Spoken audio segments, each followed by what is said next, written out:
Bukvalar, sifralar, türküler TikTok stilinde yoğurtu Svetulka uşak başlasında geçirildi. 5 yılın içinde uşaklar yetiştirdiler dil sade okuma hem sayma öğrenme ama sevme kendi terbiye edicilerini hem yakın insanlarını. Радостно то, что дети наши выросли, и они готовы к школе. Это нас и радует. Sevindiren uşaklar büyüdüler hem onlar hazır okula gitmeye. Biz sevinmelikle onları okul yaşamasına kol veririz. Достойными гражданами нашей страны, нашей Гагаузии. Надеемся, что они останутся у нас в нашем родном селе Кирсове, поэтому будет все хорошо. 33 uşaktan 25 çocuk hem 8 kızcağız. Bu takım pek sirek olur. Başaranlar kendi yaratıcılık becermeklerini türkülerde, oyunlarda, zamandaş değişilmeklerinde gösterdiler. Aynı yalpak uşaklar bunu hesap aldı köyün primarı Anna Хохлова. Всем добрый день, всем здравствуйте. Bizim saygılı yasla başaranlarımız. Bugün siz uşak başlasını sağlayacaklaşırsınız hem sizin bugün yoğurtulu gününüz. İleride meraklı yaşamak yolu sizi bekler. Yeni dostlar hem belli ki yeni bilgiler.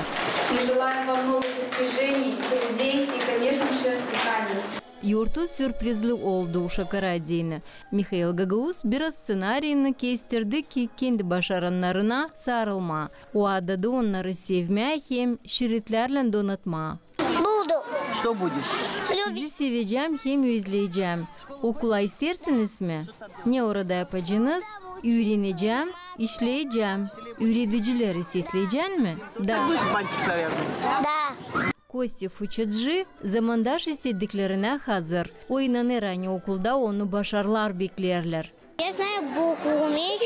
Ben bukvaları bilirim, sayarım 20'dan. Vanya Zlatov'çın okulda dostları umutlanır bulma. Maaşı dese plan kararlı, ne dostundan yapacaklar. Sen okulda ne yapacaksın? Öğreneceğim, yazacağım, sayacağım.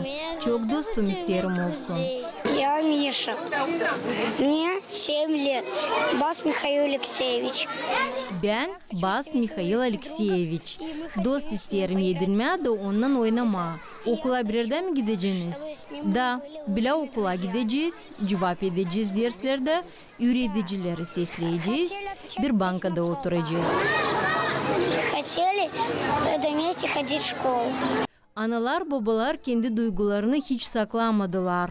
Uşak ailedeki her ikinci ise de hep o kadar oluş dalgalı.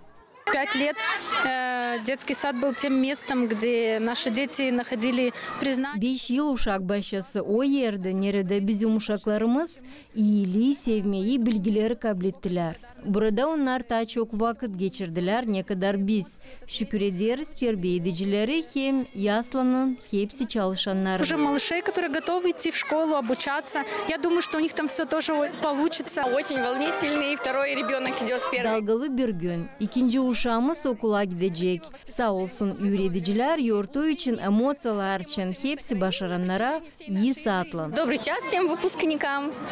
Mikhail Tuzlov adına liseyin direktörü Oksana Razgradskaya küçükleri okulda şanslara bekler. Bugünkü güne 1. klasa 29 bildirim var. Здесь нас всегда ждет прекрасное мероприятие, которое умиляет. Uşakların duyguları, öğreticilerin emosiyaları, kamil oluş, bu güzel yurtu. Biz de açık duygularla uşakları okulumuzda bekleriz. Мы ждем этих прекрасных деток к нам в школу. Uşak başlasından sağlayacaklaşmak simvolu göklere uçan şişirigalardaydı.